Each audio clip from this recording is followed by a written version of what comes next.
mungkin agak bingung ini. Ada bartender, ada mixologist. Tempat buat making money itu di bar, lu setuju nggak? Lebih yang kita punya justru lebih dari apa yang mereka punya gitu loh. Menurut kita di Union Group itu ini adalah sebuah isu yang bisa dijadikan tanggung jawab moral, bisa dijadikan sebagai edukasi. Yang gue pakai isinya. Nah kulitnya ini mau gue apain? Gue datang ke Louis itu, lu pakai alat-alat canggih bener nih. Ada immersion circulator tuh buat SUV ya berarti ya. Terus ada rotary evaporator tuh. Dari segi operasional merepotkan. Ini akan menjadi sebuah mainan yang menyenangkan. Dia akan tahu banget kalau kalau bagi seorang bartender atau sebagai seorang mixologist itu guide-nya dia, itu Bible-nya dia. Wah ini bocoran nggak boleh ketahuan ntar. Wah iya bener. Bener. Ini gue lagi sama mixologist dari Louis, Henry Ale Maraben. Gue bacanya Ale apa El nih? Ale. Ale ya? Ale. Gue pingin update soalnya karena kalau gue lihat nih kalau di podcast itu kan banyak yang tentang kopi, tentang makanan. Tapi kalau mixologi kayaknya jarang ya. Nah, jarang banget. Ada dua istilah nih ya. Mungkin agak bingung ini. Ada bartender, ada mixologist. Sebetulnya menurutnya apa sih? Sebenarnya begini.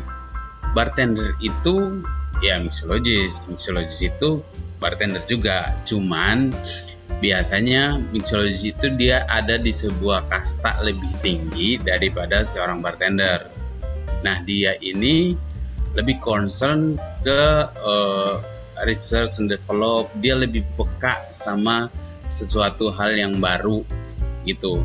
Dan dia biasanya secara knowledge dan secara rasionya itu dia lebih satu tingkat di atasnya bartender seperti itu. Jadi sebenarnya kayak mixologist itu ya lu bartender ya lu mixologist lu bartender. Cuman kayak dia cuman levelnya dia itu satu tingkat di atasnya bartender gitu. Simpelnya seperti itu. Gue sempat baca di mana ya, ini kan istilahnya agak cair ya, nggak ada yang benar-benar terpaku mesti begini-begini. Tapi yang gue baca itu adalah kalau mixologist itu fokusnya ke bikin minuman, sementara bartender itu fokusnya lebih ke apa ya, ngelayanin tamu gitu ya istilahnya ya. Benar. Jadi sebenarnya begini, mixologist itu dia berpikir tentang ide baru, dia berpikir tentang tren baru, dia berpikir tentang menu baru, koktail baru yang akan dia jadiin untuk dipresentasikan di tempatnya, dan bartender itu cuman mengeksekusi gitu loh. Jadi sebenarnya kayak mixologist itu dia behind the scene gitu sebenarnya kayak gitu. Cuman kalau kasarnya mixologist itu dia bikin minuman, bartender itu ngikutin resipi yang dibikin sama mixologist seperti itu. Sebenarnya tapi nggak terlalu ini istilahnya bisa interchangeable nggak sih? Maksudnya lu kalau misalkan disebut bartender bisa juga nggak? Bisa. Bartender disebut mixologist juga bisa gitu. Cuman biasanya mixologist itu, kalau mixologist itu dia cuman kayak tadi gue bilang, dia research and develop itu dia develop ingredient, dia bisa develop juga teknik baru itu yang dia kasih ke bartendernya gitu loh. Jadi develop itu dia bikin mixologist baru gitu loh. Maksudnya kayak lu bikin diri lu baru, jadi ada regenerasinya gitu. Kalau tingkatan secara struktur sih sebenarnya mixologist itu sama aja kayak bar manager. Nah, ini ada satu pernyataan yang gue mesti klarifikasi nih. Ini konon ya, ada temen gue bilang nih, dia buka resto, dia bilang kalau sebenarnya yang tempat buat making money itu di bar. Lu setuju nggak? Dibilangin making money di bar tergantung dari konsep sih kalau menurut gue. Kalau dia benar-benar concern ke bar, pasti dia akan concern dan dia akan making money. Kayak misalnya, let's say kalau dia itu nightclub. Kalau dia nightclub, otomatis dia nggak ada food di situ. Dan dia concernnya cuman ke bar gitu. Tapi kalau misalnya bar resto atau bistro segala macam, ya ini dia nggak bisa fokus ke satu doang, ke bar doang Nah, biasanya di situ ada presentasi-presentasinya yang tergantung dari dianya, dia maunya, gue lebih, orang kalau mau ngomongin tempat gue tuh makanan, gitu. Kalau lu mau, gue mau makan, gue mau ke sana, itu karena makanan. Gue mau minum, gue mau ke sana, itu karena minumnya, gitu. Jadi kalau dibilangin, kalau kita ngomong soal nightclub, ya udah otomatis bar itu making money, bar tempat untuk making money. Tapi kalau kita ngomong soal tren sekarang dan bar resto yang banyak ini kan balik lagi ke konsepnya, dan balik lagi sebenarnya gini, balik lagi ke orang yang ada di belakangnya. Jadi kadang-kadang orang mau datang ke tempat kita itu ada beberapa faktor sih. Ada beberapa faktor. Yang pertama itu tempat, ambience. Yang kedua itu produknya. Yang ketiga itu orang yang ada di belakangnya itu. Gue mau ke sana karena ada si ini, gue mau ke sana karena ada si ini. Nah itu. Lalu menyebut Louis itu kategorinya sebagai apa nih? Resto bar gitu ya atau gimana? Bar resto. Sebenarnya Louis itu konsepnya French bistro, klasik French bistro seperti itu. Nah kalau di Louis sendiri kan gue 60%-nya lebih ke bar. Jadi kategori presentasinya seperti itu. 40%-nya food. Kalau gue dengar nama Louis ya, gue langsung kepikiran barnya. Itu emang dari awalnya begitu atau gimana? Apa emang berjalannya waktu jadi bar? Enggak, memang dari awalnya begitu. Okay. Memang dari awalnya memang bar itu dijadiin lebih menonjol daripada foodnya. Oke, ini kita ngomong sebelum COVID ya. Sebenarnya di mixology sendiri lagi ada tren apa sih yang di Jakarta ini? Kalau gue lihat kan kayaknya belakangan ini lebih ke temanya itu lebih ke go local dan sustainable ya. Iya, sebenarnya go lokal itu memang lagi-lagi memang dipromosiin karena sudah saatnya kita berpikir kita untuk mempromosikan apa yang kita punya. Let's say selama ini itu kita itu butuh investor. Kasarnya, investor adalah influence dari negara-negara lain yang mereka secara notabene bar scene-nya lebih maju. Nah, di sini kan kita mau belajar, tapi kita mau mengangkat lokal karena kita justru lebih yang kita punya justru lebih dari apa yang mereka punya, gitu loh. Dalam hal terus apa? Kayak dalam hal ingredient, spice, segala macam kita punya semua di sini. Gue contohin aja Kina aja kita importir paling terbesar di dunia. Itu kayu manis kita juga importir terbesar di dunia. Tapi kenapa itu lebih terkenal di luar, sedangkan kita yang punya barangnya sendiri kita nggak ini gitu, segede itu namanya gitu. Iya, spice-nya yang gue maksudin. Nah, jadi sebenarnya begini. Kenapa kayak tadi gue bilang kenapa butuh investor? Karena kita nggak tahu caranya kan. Kita punya bahan bakunya tapi kita nggak tahu caranya. Nah, setelah kita tahu barang caranya, ya kita bikin sendiri. Nah, habis kita bikin sendiri, kita keluarin nih, ini punya gua kayak gini, kayak gitu dengan stylenya kita. Karena kalau misalnya di mixology, kalau kita lihat raw material, satu daerah sama satu daerah itu beda. Kita lu nggak bisa bilang mangga di Jakarta sama mangga di Indramayu itu sama. Kandungan airnya beda, curah hujannya beda, mataharinya beda. Nah ini ngaruh. Kalau lebih research, lebih develop lagi ya pasti akan ada ngaruhnya gitu. Nah itu yang faktor-faktor X. Nah sustainable itu akan jadi tren penting karena kita akan menuju ke sana. Nah sustainable ini apa ya? Ditujukannya lebih ke siapa? Apakah emang dari pelanggannya yang emang gue pokoknya kalau restorannya gue lebih prefer yang sustainable, atau lebih ke tanggung jawab moral aja nih buat dari resto kafenya ini sendiri? Sebenarnya kalau dibilangin tanggung jawab moral dan lebih ke maunya pelanggan seperti itu, karena gue di Union Group ya.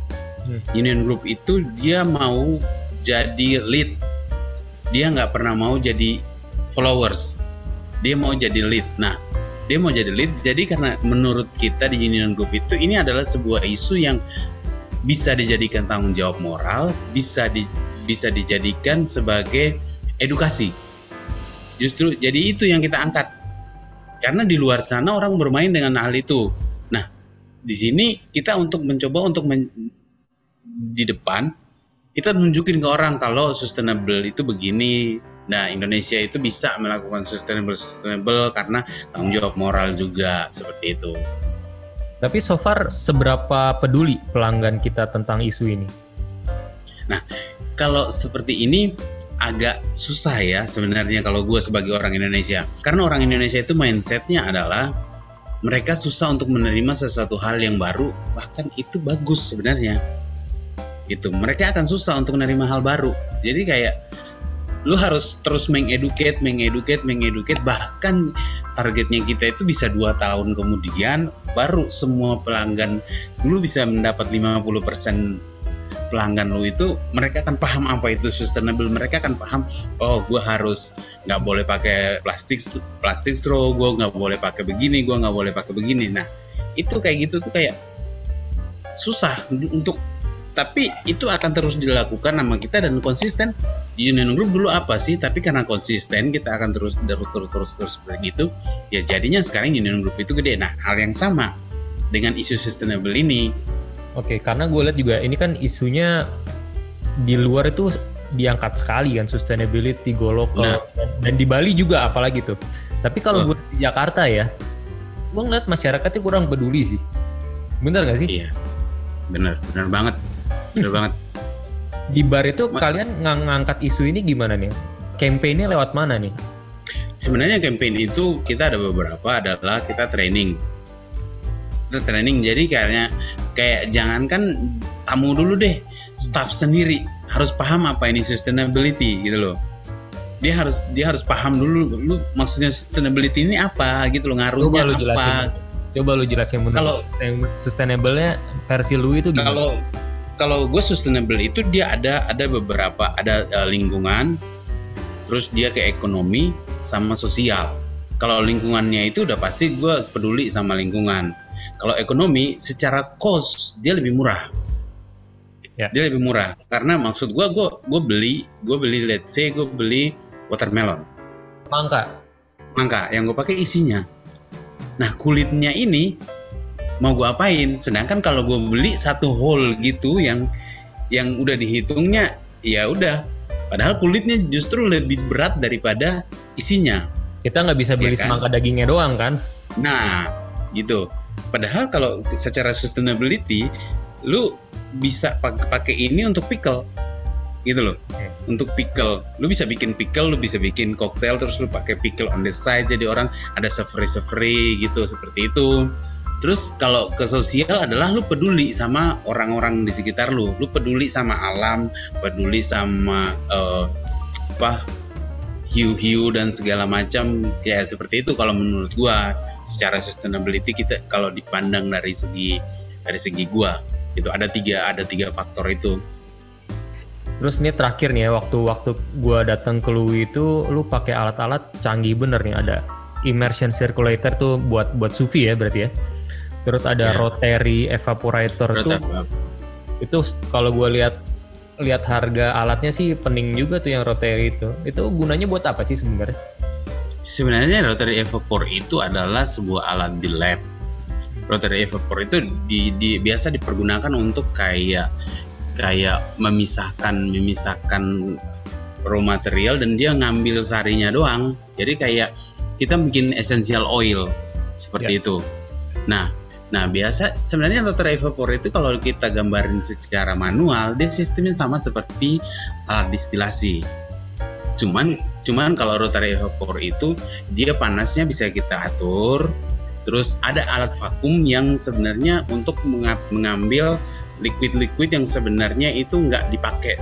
Terus ada alat vakum juga untuk dia menaikin jadi dia itu ada kondensor yang bisa kayak kalau kita pelajaran fisika itu kayak mengubah wujud benda, jadi kayak benda cair menjadi uap kayak gitu. Nah nanti kalau dia udah nguap, dia jadi lewatin kondensor itu dia akan berubah menjadi liquid.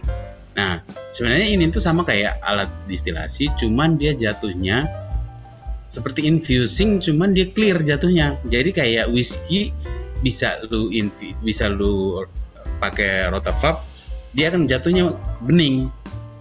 Kalau infusing kan kayak infusing whiskey terus, atau misalnya vodka lu masukin raspberry, lu infusing, pasti vodkanya akan berubah jadi merah kayak gitu. Nah kalau ini dia akan berubah tetap bening tapi ada flavor, ada aroma raspberry di situ.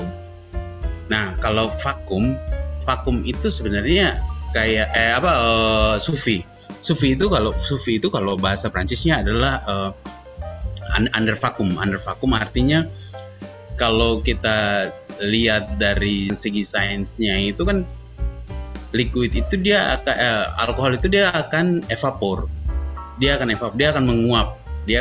Nah kalau misalnya udah divakum seperti itu dan nggak ada udara, ketika lu infusing dan lu kasih panas, dia akan evapor tapi nggak kemana-mana, dia nggak bisa evapor, jadi dia akan di situ terus. Nah kalau misalnya kita infusing seperti biasanya ada jarak yang sangat mungkin sekali, dan kadang kita tutupnya juga nggak rapat. Ini kan kalau kita ngomong kan evapor ini kan berhubungan dengan udara. Udara kan bisa keluar dari, menurut kita nggak ada, tapi keluar gitu loh. Jadi kadang-kadang ABV-nya akan turun, dia akan evapor. Jadi yang tadinya kita pakai 40 ternyata dia akan turun jadi 38, dia berkurang 2%. Sedikit cuman ngaruh kalau orang yang ngerti. Soalnya kalau gue bandingin sama penggunaan immersion circulator di restoran itu, mereka lebih pakai buat mencapai suhu yang secara spesifik kan, tapi emang jadinya jatuhnya lama lah ya. Jadi sebenarnya beda ya penggunaannya, walaupun alatnya sama tujuannya. Sebenarnya sama juga karena dia ini lebih konsisten. Konsisten kalau kita pakai sous vide. Dia lebih konsisten karena lu akan tahu panasnya seberapa. Ini kan kalau misalnya kita infusing biasa kan kita nggak tahu panasnya berapa. Let's say biasa yang orang biasa bikin adalah taruh di atas mesin kopi lah contohnya. Kan kita nggak tahu panas di mesin kopi itu berapa gitu loh. Kalau pakai sous vide kan lu bisa tahu nih, oh panasnya segini, dan dia akan konstan segitu terus. Dan seberapa bergantung kalian nama penggunaan kedua alat ini? Sebenarnya kalau bergantung sih nggak bergantung banget, tapi ini adalah sebuah tren dan ini adalah sebuah faktor X yang harus orang akan melihat kita akan ada di fase yang lebih tinggi gitu loh dalam tren ini. Sebenarnya kalau menurut, dan lebih konsisten kalau misalnya begini, secara kasat mata ini semua alat-alatnya secara kasat mata itu nggak ngaruh sama sekali, tapi untuk orang yang benar-benar koktail expert, untuk orang yang benar-benar di industri, dia akan tahu banget kalau mainan lu udah segini, kayak gitu loh. Kayak gitu, dan itu akan jadi apresiasi yang tinggi. Tapi kalau dari sisi lu sendiri sebagai mixologis, kehadiran kedua alat ini menurut lu membantu apa merepotkan sebenarnya?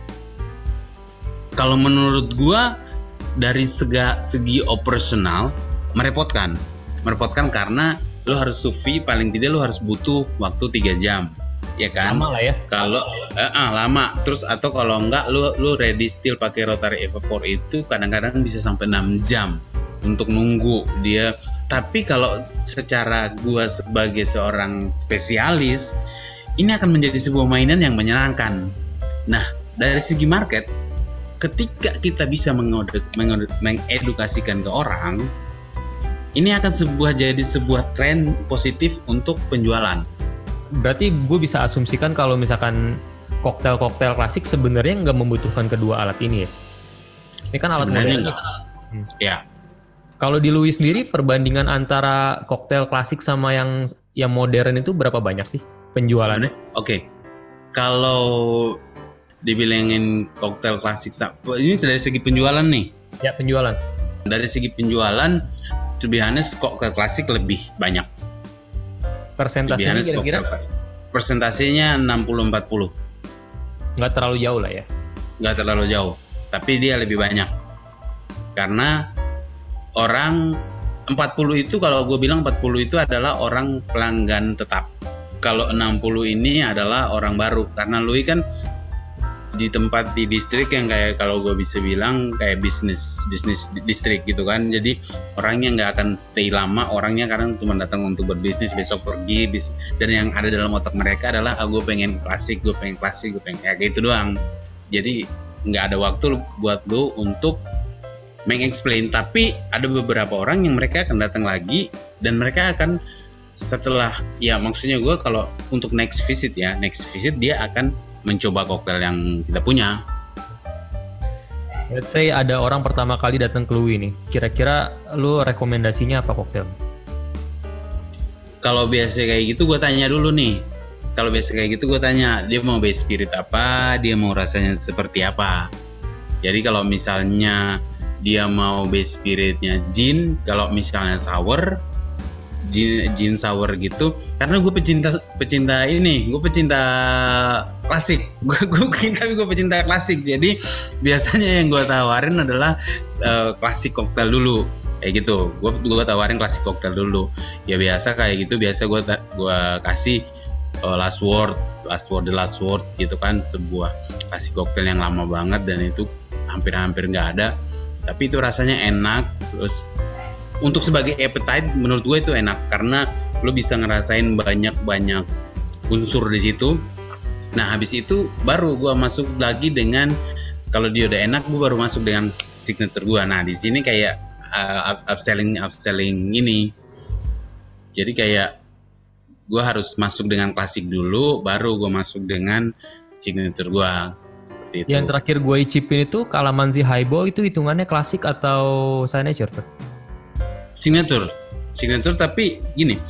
Jadi kalau kita ngomong skinnya itu lu nggak bisa bilang signature, lu nggak bisa bilang klasik. Kalau gue pribadi itu signature, tapi itu sebenarnya klasik twist karena kayak klasik itu jadi alkitabnya kita.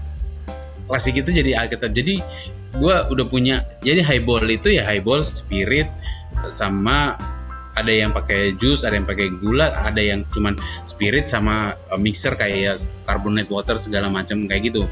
Nah ini kan tinggal gue mainin, spiritnya bisa gue ganti atau spiritnya gue ganti, carbonating waternya gue ganti, begitu yang seperti itu. Jadi itu akan jadi sebuah signature, tapi dia akan jadi sebuah classic twist karena gue masih pakai nama highball di belakangnya, seperti itu. Jadi kayak old fashion aja lah, old fashion. Ada yang cinnamon tapi masih pakai old fashion cinnamon, old fashion pandan, old fashion kayak gitu. Jadi kalau yang modern ini adalah ada twist dari klasik gitu ya. Sebenarnya klasik koktail itu nggak bisa hilang karena klasik koktail itu kalau bagi seorang bartender atau sebagai seorang mixologist itu guide-nya dia, itu bible-nya dia. Ada nggak sih koktail yang benar-benar totally modern di Louis? Totally modern ada. Contohnya apa nih? Gua ada satu yang baru namanya Burn Whiskey Sour. Jadi itu whiskey sour sebenarnya. Tapi whiskey-nya gue burn pakai unsalted butter. Salted butter. Jadi salted butter gue bikin gosong dulu, baru gue masukin whiskey. Nah, jadi di situ dia akan caramelize dan dia habis itu baru gue fat wash. Fat wash ini kan gue ngambil karakter dari jadi fat wash ini sama saya kayak gue memisahkan lemak sama cairan kayak gitu. Nah, ini kan kayak dibilang teknik modern ya seperti itu gitu loh. Jadi gue ngambil dari ada karakter dari si butternya, salted butternya. Nah, tapi gue nggak ambil lemaknya. Terus gue pakai oatmeal orgeat, meal yang biasa oatmeal gue campurin dengan orgeat. Habis itu gue clarified. Nah, terus habis itu sournya ini gue ambil dari pineapple juice, tapi gue pakai citric acid untuk naikin. Jadi kalau kita ngomong soal asid kan sekarang orang banyak pakai asid tuh, ada malic acid, ada citric acid, ada tartaric acid, banyak asidnya gitu kan. Nah, untuk ngambil ada sedikit sournya. Udah seperti itu, terus tinggal atasnya gue pakein cheese. Gue parutin cheese gitu. Jadi ada sedikit kayak savory tapi ya tapi gue pakai cheddar doang. Tapi kalau lu minum basicnya itu whiskey sour sebenarnya, tapi ada kalau lu peka ada creamy, ada asam, ada sedikit savory dari si cheese dan ya begitu. Kalau menurut gue itu modern. Gue penasarannya begini sih, ketika ada seorang bartender baru masuk gitu ya, gue kan ngelihat kitab suci koktail ini banyak sekali tuh. Banyak. Itu menurut lu kira-kira dari kalau bartender dari baru masuk nih sampai dia bisa dibilangnya apa ya, ditinggal lah ya, agak ahli gitu, jadi lu nggak terlalu pusing ngawasin, itu kira-kira butuh berapa lama? Biasanya kalau kayak gitu, biasanya di interview gue udah nanya dulu, lu dari klasik koktel lu tahu berapa? Let's say misalnya berapa? Bener-bener nol gitu dia. Benar-benar nol, gue akan kasih waktu dia untuk 3 bulan. 3 bulan target lu akan segini. Dan tiap hari gue akan tanya terus, sampai benar-benar. Nah, decisionnya adalah ketika 3 bulan dia nggak bisa, decision gue adalah lu jadi teman gue tapi lu nggak bisa jadi partner kerja gue. Karena ini harus terjadi, karena ini memang teman tapi ini bisnis gitu loh. Jadi gue mau bangun orang juga gitu. Ekspektasi lu dalam 3 bulan ini dia bisa menguasai berapa koktail biasanya? Kalau misalnya, kalau gue kan nanya seperti itu kan biasanya 60. Jadi 60 itu dia udah benar-benar menguasain, dan 60 itu dia tahu banget sejarahnya. Karena kalau misalnya gue jualan gitu kan gue pakai explanation.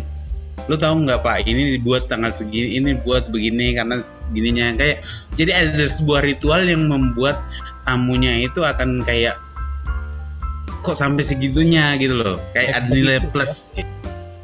Jadi kayak orang suka Negroni, tapi orang nggak pernah tahu Negroni itu dibikin tahun berapa, orang nggak pernah tahu Negroni itu siapa yang bikin, di mana, kayak gitu loh.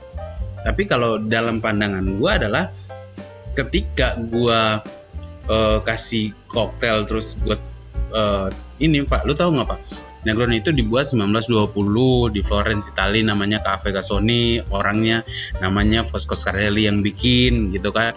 Terus yang ini namanya Count Camillo Negroni, orang yang tamunya namanya Count Camillo Negroni. Count Camillo Negroni ini baru datang dari, ya begitu. Jadi ada sedikit ritual yang kalau menurut gua lu ngejual dan lu ngasih edukasi. Ini pertanyaan terakhir gue dari sesi pertama ini nih ya. Lu kan mixologist. Ketika lu datang ke sebuah bar, lu menilai bar ini bagus atau enggak itu dari mana? Kalau gue dari orangnya. Orang bartendernya. Segimana detailnya dia, bagaimana personalitinya dia, bagaimana dia upsell, bagaimana dia edukasi. Berarti komunikasinya yang lu nilai nih ya? Benar, komunikasinya yang dinilai. Karena kalau gua kan agak susah multitasking ya. Begitu gua suruh bikin minuman dan ada orang ngajak ngobrol, buyar biasanya tuh minuman. Atau enggak gua nggak nyambung ngomongnya tuh. Itu susah sih sebenarnya. Sebenarnya kayak gitu tuh training dan sebenarnya gini, kayak gue bilang 3 bulan pertama itu bisa-bisa lo turun 5 kilo, turun ya gitu. Stres itu ya? Karena iya, pressure harus di press seperti itu. Karena kayak kalau bagi gue adalah ya udah lu nyemplung sekalian dan jangan main-main dengan ini dan ini, karena bagi gue lu akan ada investasi sama diri lu. Mungkin sekarang lu nggak ngerasain, tapi 10 tahun ke depan lu akan ngerasain. Kalau gue dengar kok kayak proses seleksinya di situ agak ketat juga ya. Kira-kira dari banyak orang itu yang bisa masuk percobaan 3 bulan ini berapa persen bro? Nah, kalau misalnya kalau gue sih simpel orangnya. Kalau gue yang gue lihat adalah niatnya dia, sejauh mana dia niat untuk bekerja. Gue nggak butuh experience kayak gitu. Karena kalau misalnya experience, biasa orangnya agak songong.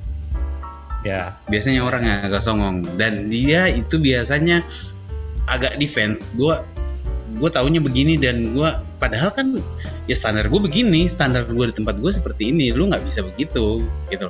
Nah kalau orang yang kosong, kalau gue biasanya mengibaratkan kayak kertas putih bersih yang bisa gue oret-oret. Jadi emang cenderung biasanya yang nggak berpengalaman sama sekali nih ya? Iya, jadi dari di interview biasanya gue udah bisa lihat ini orang niat nggak, ini orang benar-benar mau kerja apa cuma butuh duit atau pengen nyari sampingan atau kayak gitu-gitu, gue udah bisa ngelihat dari situ. Biasanya pertanyaan yang menjebak adalah dia datang terus dia misalnya dia nge-apply jadi bartender. Gue tanya, lu nge-apply jadi bartender? Kalau lu gue terima di sini, tapi lu nggak jadi bartender, lu mau nggak? Sebenarnya gue mau dia jadi bartender, tapi ini gue lemparin dulu pertanyaan. Dia mau nggak susah. Kalau dia mau, oh ya udah nggak apa-apa, gue mau kok, gue mau belajar. Oh berarti ini orang bagus, kayak gitu. Wah ini bocoran nggak boleh ketahuan ntar. Wah iya benar. Bener. Oke bro, ini gue close dulu sesi pertamanya ya. Siap. Nah,